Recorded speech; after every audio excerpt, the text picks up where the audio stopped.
6 วันเพียงวันเดียวได้พักผ่อนเหน็ดเหนื่อยหนักก็เริ่มเบาทุกเช้าวันอาทิตย์หลับสนิทได้พักนานการงานนั้นหยุดเอาไว้ถึงแม้ฉันจะเหนื่อยกายแต่ดวงใจไม่อยู่เฉยเช้านี้ฉันก็เช่นเคย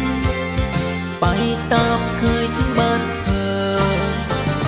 อยากจะอยู่เพียงสองเรา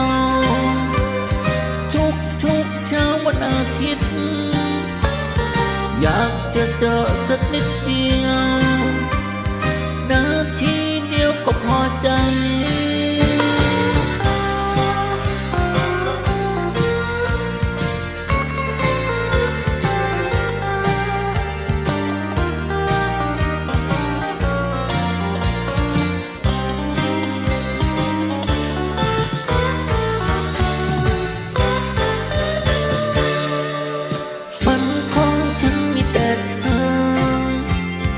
อยากมาเจอตั้งแต่เช้า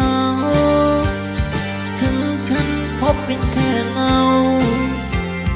เพียงเจอเงาก็พอใจอยากจะอยู่เพียงสองเราทุกเช้าวันอาทิตย์อยากจะเจอสักนิดเดียวนาทีเดียวก็พอใจอยากจะอยู่เพียงสองเราทุกเช้าวันอาทิตย์อยากจะเจอสักนิดเดียวนาทีเดียวก็พอใจอยากจะอยู่เพียงสองเรา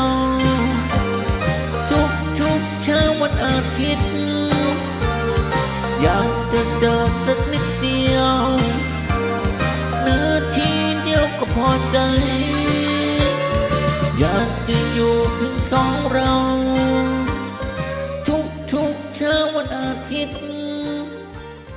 อยากจะเจอสักนิดเดียวนาทีเดียวก็พอใจ